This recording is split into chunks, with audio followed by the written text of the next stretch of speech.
Hey, what's up, what's up? Ayan, dito tayo ngayon sa Rasidia Basketball Court. Dito kami madalas magpapawis pag umaga, Sabado, Linggo. Kasi nga ano dito, libre lang dito tapos walang gaanong tao sa tuwing weekend. Mas maraming tropa din dito na napunta. So ayan, unboxing tayo. Yung sa Nike, sapatos ng Nike. Oh, sorry. Ayan, so ang pangalan nito is GT Hassel 3. Ayan, so ang ata dito, ang pinaka model dito si Victor Wembanyama. Ayan, so pakita ko sa inyo yung box. Ayan siya. Ayan, so nandito pa yung presyo, 475, naka-sale siya. Dati siyang 1,000 dirhams, 999. So consider as 1,000 dirhams. Kumbaga sa piso na yan, mga nasa 18,000. Hindi, 16,000. 16,000 pesos na yan.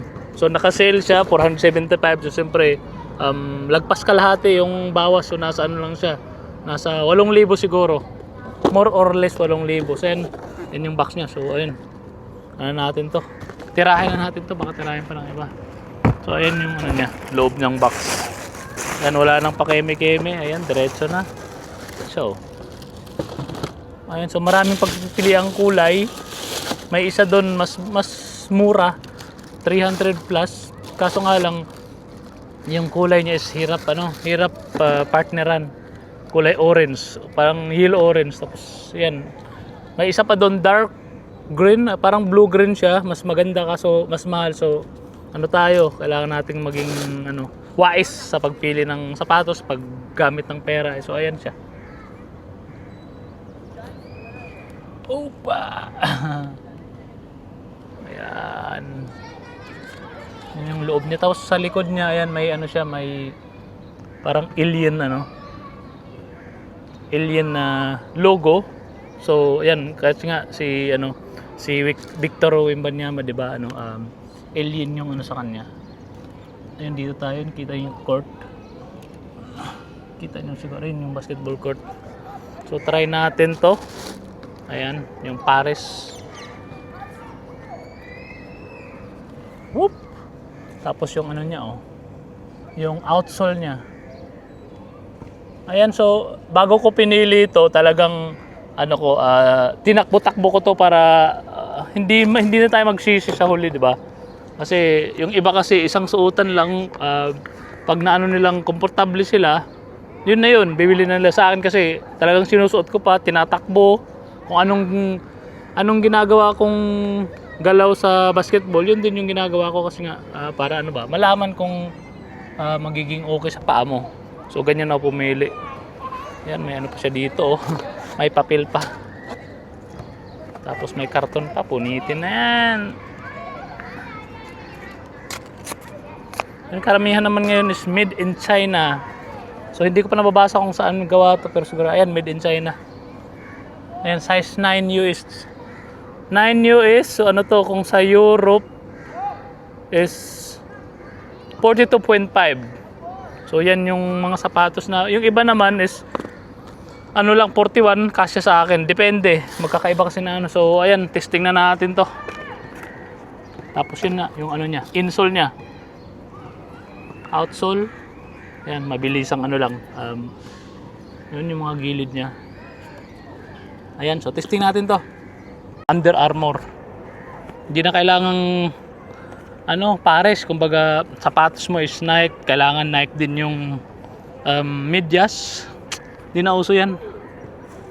Wala naman tayo sa NBA. Ayan, so solong-solo natin yung court. Walang katao-tao. Pero siguro mamaya may mga pupunta rito. Shoutout nga pala sa mga tropa natin dito. Lalo na kay paring Richard Godoy. Shoutout sa'yo, paring Godoy. Sana maligaw ka dito, kaso dito sa court na to, tuwing weekend lang talaga maraming naglalaro dito. So ayan, tirahin na natin to. Grabe, napakalambot sa loob. Ayun, so tabi lang dito, Tabi lang ng court na to is basketball park. Naglalaro mga bata dito, tapos pwedeng mag-walking. Tapos may ano din dito, may mga restaurant, mga cafeteria. Pag nagutom, pag nauhaw, mayroon tayong mga bibilhan dito. Ayan. Tapos na tayong tapos na tayong mag-stretching. Testing na natin yung performance ng ano na to. Ang ganda. Unang tira ko, shoot agad. Dahil ba yun sa sapatos? Ayun sa masasabi ko dito, para sa akin, komportable siya. Medyo mataas lang siya, oh. Pag natapilo ka nito, medyo masakit-sakit talaga. Tapos sobrang lambot sa loob. Kahit ang isuot mong medyas is manipis lang. Goods na yun. Kasi malambot siya sa loob. Tsaka makapit siya. Pero depende kung anong klaseng sahig ng basketball court nyo. Pag ganito, medyo rough siya. Kapit talaga siya.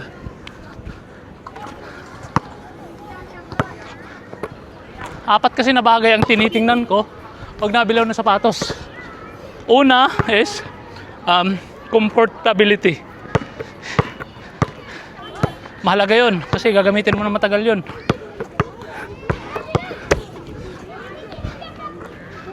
Pangalawa is durability. Yung matagal masira. Tapos pangatlo yung locks. Siyempre yung parang pasok sa sa mata mo, kumbaga crush mo talaga siya. Bingo. Tapos pang-apat na yung presyo, kung ano ba siya. Kung affordable, kung cheap ba siya. Kasi hindi naman pwedeng porket cheap kuha mo na tapos hindi mo naman isusot na maayos, baka ma-injury ka pa.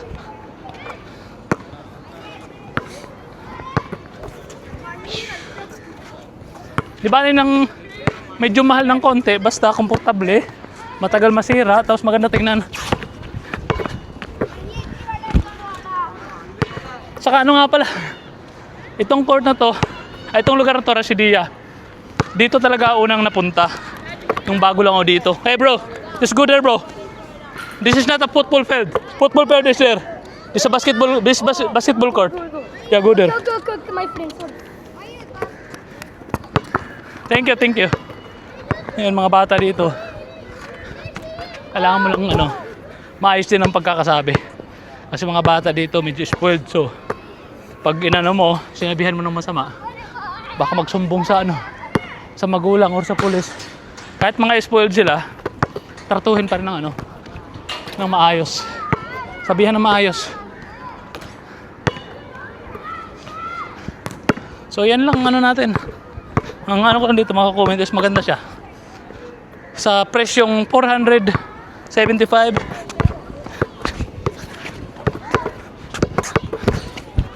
goods siya, goods.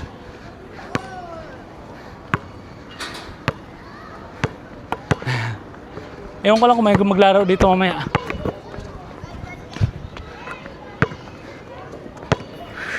Dito ako na injury ng bongga.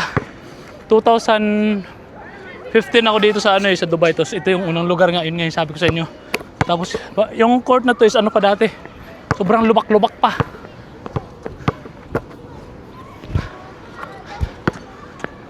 Ayun, tapos medyo high flyer pa tayo noon.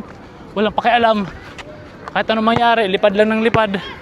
Ayun, injury ang inabot. Itong kaliwang pa ako.